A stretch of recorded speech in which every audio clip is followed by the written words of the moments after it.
చూడు భారతి, బాగా చూడు. ఈ సమాజంలో ఆడదానికి అన్యాయం చేస్తున్న అందరినీ లాక్కొచ్చాను.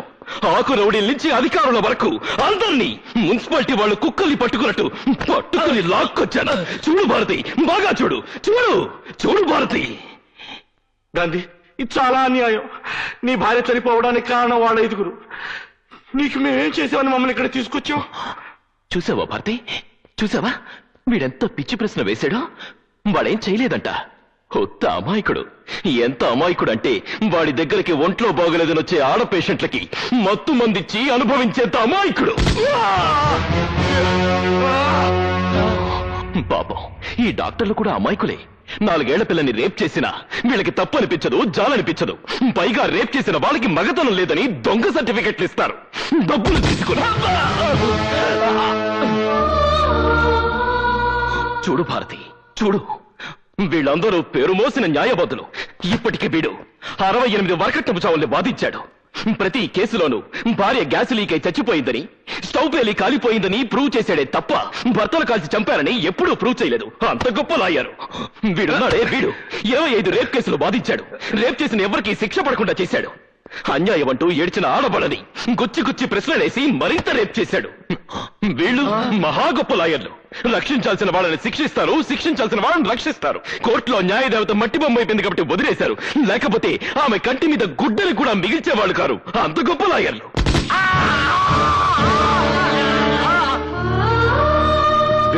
వీడెవడో తెలుసా? పెద్ద పోలీస్ ఆఫీసర్. వీడికి 25,000 కమిషన్ పడేస్తే చాలు వేసేల్ని పతివ్రతలని వేసేల్ని చేసేస్తాడు. వీడెవడో తెలుసా? దొంగలా.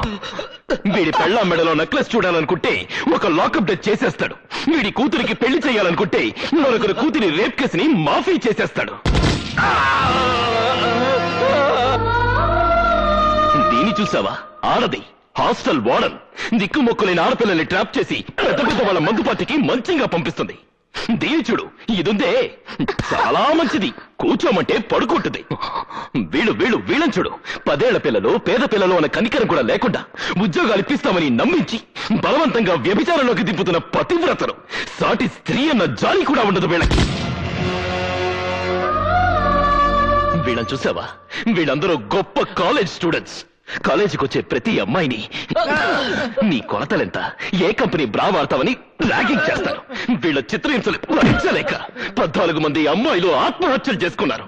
అయినా వీళ్ళ ర్యాగింగ్ మానరు.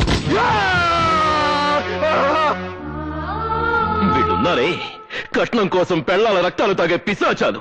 పెళ్లాన్ని పెట్రోల్ పోసి తగలబెడితే డబ్బు ఎక్కువ అవుతుందని కిరోసిన్ పోసి కాల్చి చంపే పిసినాలి మొగుళ్ళు. వీడున్నాడే చాలా చిన్నపిల్లాడు. 24 ఏళ్లు. 2 నెలలకోసారి ఊరు మారుస్తాడు. ఊరితో పాటు పేరు మారుస్తాడు. పేరుతో పాటు పెళ్లాన్ని కూడా మారుస్తాడు. ఇప్పటి వరకు 5 పెళ్లాన్ని హతమార్చాడు.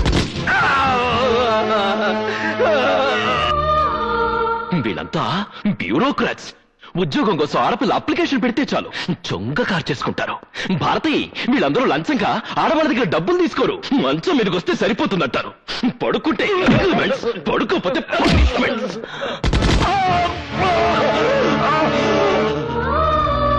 వాళ్ళందరూ సరే, మేమేం తప్పు చేసామని మమ్మల్ని ఇక్కడ తీసుకొచ్చావు?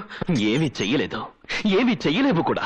ఏరా, నీ పెళ్ళాన్ని తీసుకుని సినిమాకి వెళ్ళొస్తుంటే దానిలో 2 రౌడీలు అటాక్ చేస్తే ఏం చేసావురా? పిరికితనంతో పెళ్ళాన్ని వదిలేసి పారిపోయావు. తర్వాత శీలం పోయిందని వదిలేశావు. ఏరా, నీ కూతుర్నెవరో రేప్ చేస్తే వెళ్ళి రిపోర్ట్ చేయడానికి కూడా నీకు దమ్ము లేదురా? దాని నోరు మూసేసి ఇంట్లో పెట్టుకుంటావా? నువ్వేంట్రా, నీ చెల్లెల్ని ఎవడో కాలేజీలో అల్లరి చేస్తున్నాడని ఆ అమ్మాయి ఏడుస్తూ వచ్చి చెప్తే వెళ్ళి 4 పీకులు పీక్క ఆ అమ్మాయిని కాలేజ్ మాన్పిస్తావా? రై, అందుకేనా మీ అక్కయ్యలకి చెల్లెళ్ళకి అన్యాయాలు జరుగుతున్నా నోరు విప్పలేని ఇలాంటి నపుంసకులు కూడా ఈ సమాజంలో ఉండడానికి వీల్లేదురా. చూడు భారతి, చూడు. వీళ్ళందరూ పాలిచ్చి పెంచిన ఆడదాన్ని పాలిస్తూ అవకాశం దొరికిన ప్రతి ఆడదాన్ని వశం చేసుకుని శవాన్ని చేస్తున్నారు. అందుకే వీళ్ళందరూ నీ కళ్ళ ముందే శవాలైపోతారు. ఏందా ఇది? మా అందరు పురాణాలు చదువుతున్నావు. నువ్వేమైనా పెద్ద నీతిమంతుడువా? మాలాగే నీచంగా దౌర్జన్యంగా నువ్వు బతకలేదా? డబ్బు కోసం మాలాగా నువ్వు మాత్రం కక్కుతు పడలేదా? మాకెంత చరిత్ర ఉందో నీకు అంతే చరిత్ర ఉంది. అందుకే మీతో పాటు నేను చేస్తాను. నిన్నటి దాకా మానవత్వం లేకుండా బ్రతికాను. ఇవాళ మానవ బాంబున మిమ్మల్ని చంపి నేను చేస్తాను. చూడండి.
నుంచి ఎవరు తప్పించుకోలేరు.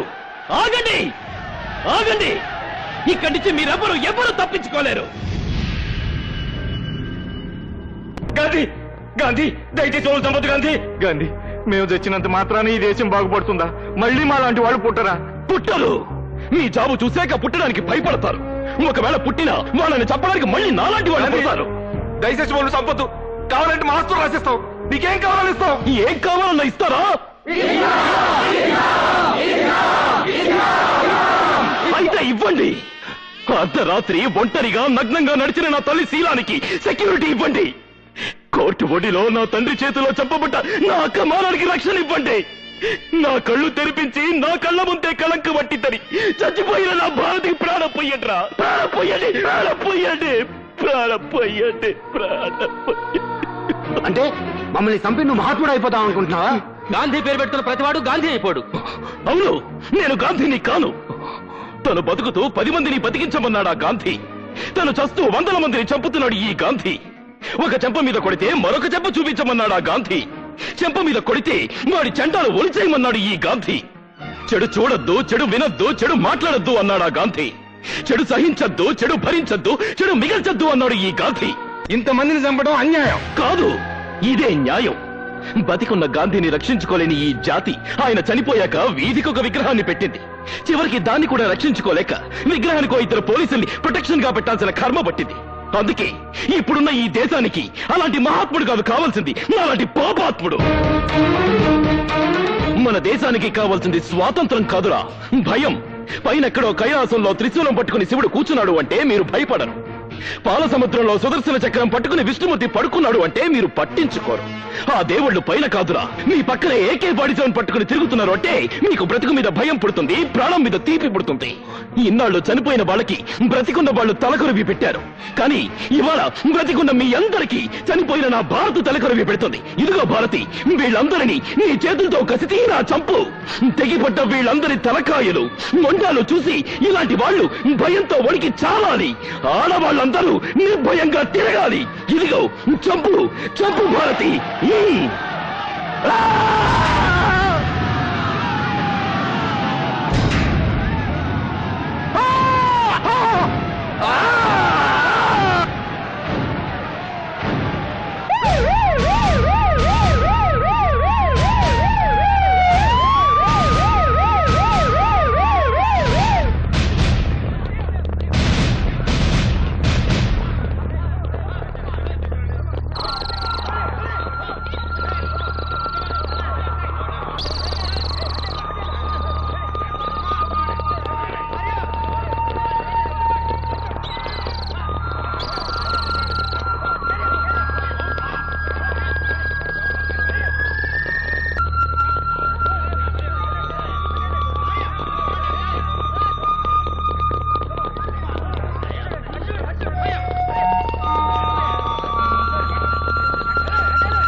గాంధీ చావలేదు. గాంధీకి చావలేదు. గాంధీ చచ్చిపోయాడంటే స్త్రీకి మళ్ళీ అన్యాయం జరుగుతుంది. గాంధీ బ్రతికే ఉన్నాడు, బ్రతికే ఉండాలి.